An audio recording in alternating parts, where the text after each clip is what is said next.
Now, what I can't believe is we actually let these sneakers sit. I remember when photos surfaced for this particular sneaker back in like late November, early December, when they started talking about all the upcoming releases for Jordan Brand for, year 2023.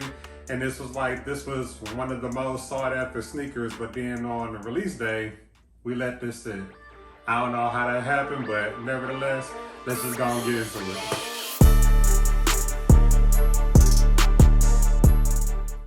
What's up, YouTube? It's your boy JB, aka the King of Soul, and today we got some Jordan 1s to look at. The Air Jordan 1 Retro High OG. This is the Lucky Green colorway.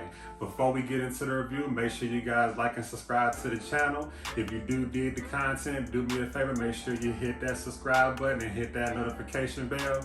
These videos that we do on this channel are strictly for review purposes, so if you do have any questions or comments, definitely feel free to leave those below. But without further ado, let's just go ahead and get into the review. Now, this particular sneaker, so when photos started to surface for this sneaker, I would say like back in late November, early December, when they started to release photos for like upcoming releases for the Jordan Brand in the year 2023, this was one of the sneakers that people talked about the most. What's unusual to me is that on a release day, it was not an immediate sellout. Even right now, I mean, it's actually 1 or 2 days after, the release of the sneaker, you could actually still probably walk into like one of your local retailers and actually pick up this sneaker. In my personal opinion, I feel like this was actually a dope sneaker, dope color blocking, like everything about it was solid. I just feel like nowadays, people tend to buy things because of hype, not because of what they like. So for me, it was a definite cop. I definitely wanted to make sure I had this and add it to, to my collection. But I ain't gonna talk y'all heads off, so let's get into the sneaker. So this is your box. So it does come in a standard Air Jordan 1, box. So we'll give you guys a full 360. There's your bottom. But what Jordan Brand is doing, and I kind of like the idea of them kind of color matching, like the colorway of the box, making it consistent with the actual sneaker that's inside. They actually did this with the high OG taxis. They did it recently with the true blue Jordan 1s. So they kind of just did this black and green to kind of match the sneaker. So no stamps that I could kind of see at the top or anything like that, but it does come in your standard Air Jordan 1 paper.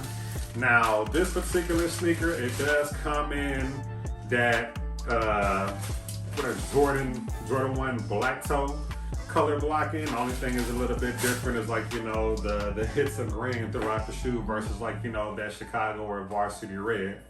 So the sneaker actually does come with 2 different laces. The green, it actually comes when they're, that's your standard. And then it actually has some flat black laces here and this brown cardboard box. Now the cardboard box does have the Jordan Jumpman logo, and it does have shoe laces and some wording on the back. But I tended to go with, what was, stock, so I kept the green laces in. And overall, I felt like this was a solid release. Now, most people know me, and of course, in some of my videos in the past, I've made it, well known. Green is one of my favorite colors behind, behind it would probably be black or light red, but green is one of my favorite colors. It doesn't matter what sneaker you throw green on it, I'm going for it. But this is a standard Air Jordan 1 high. And it is pretty much consistent with the build of any other Air Jordan 1. There are a few things that are a little bit different because this sneaker actually does mimic that Air Jordan 1 high that was in that DMP. It was they were calling it the Celtics back then. It was released alongside a Bread Jordan 1. And over for years, I've been hearing other YouTubers and other sneakerheads alike. People have been saying they've been looking for that sneaker. They were hoping that Air Jordan 1 will re-release a better version of that shoe because the quality on the other one wasn't really that great. And again, Jordan Brand came through. One thing that I noticed about this sneaker is that that's a little bit different from like most Jordan 1s. I mean, it is like a stiff shoe. It's not really like super soft or anything like that, but me personally, I like that. The cuts of leather on the sneaker are a little bit thicker than what you would see on most Air Jordan 1s. But you do have like your grain, your hits of grain going across the panels in the back. One thing that was a little bit different was they embossed the Air Jordan 1 Wings logo. And this is something that they actually they're doing different with the V2 version of the Air Jordan 1. They didn't go back to the 85 cut on like all releases. They're still going with that high OG cutout, that high OG mode. But at the end of the day, like this was actually how it was when Jordan 1s actually released back in the 80s. So this was something that they kind of like re-implemented on like these Air Jordan 1s. So like me personally, I thought it was a pretty good touch because I mean, it looks clean. Then you do have white along the mid panels. Now another thing that's a little bit different, the Nike swoosh that's like going across the mid panel here in black. That's a little bit bigger than like most Air Jordan 1, so that is like actually something that they switched up recently with like most of their pieces of lately. You got the black leather going across like, you know, going towards the front of the toe, and then like on the midsole, you got this white and then like the hit of green going to the bottom. Then like on the front of the sneaker, so again, like, I mean, it's a smooth white leather, pretty good quality, but it's like nothing to brag about, but consistent with any other Air Jordan 1. You do have like your black going across the toe, and then of course, like I talked to you guys already about the flat, the grain laces. Now it does have like, you know, a black mesh tongue, just like any other Air Jordan 1. Now on the tongue of the sneaker, they actually went with, it's all black here, and then like, you know, they have like the green Nike Air branding.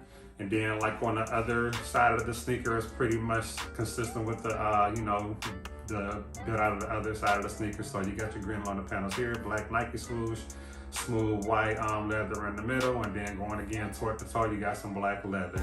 Now going across the ankle collar here, now it is like, you know, some smooth black leather. Like I said, it's a little bit more stiff than most Jordan 1s, but I'm a fan of it. Like, I'm here for it. Like, I don't understand like why this was like, you know, kind of a flop, or I don't want to call it a brick, because I mean, like I said, to me it was a solid release.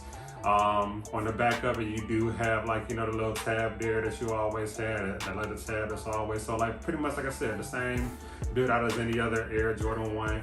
Now on the inside of the sneaker, I'm not going to pull it out, but they do have the it's a black insole, and it does have a green Nike Air logo on the inside.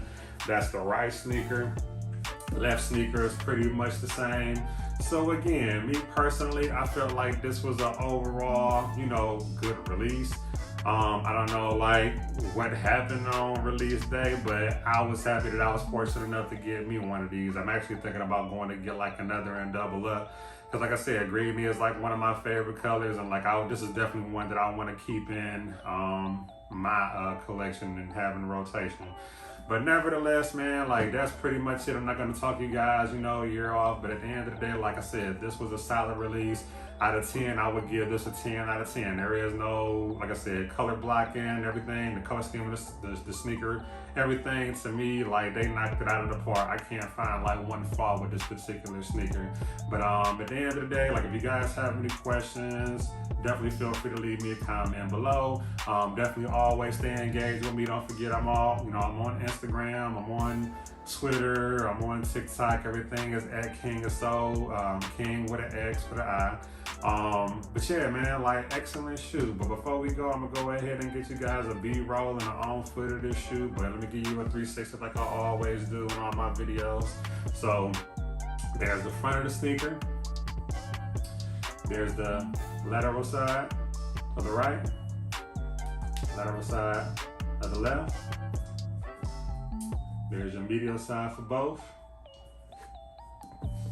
There's the bottom of the sneaker. And like I said, it's the same bottom as any other Air Jordan 1, nothing different, it's just in green. And then there's the back. But again, I just appreciate you guys for always taking the time to check in with me. I'm gonna definitely have like some more releases that I'm actually gonna be reviewing here like over the next couple weeks. So make sure you guys hit that notification bell. Stay engaged with me on Instagram, because like, you know, that's the one that I tend to be on like the most. But like I said, I can be reached on any of them, but Instagram is like my preference. But nevertheless, I'm gonna go ahead and get her on foot and some B-roll shots of the sneaker for you guys. But until next time, see you later.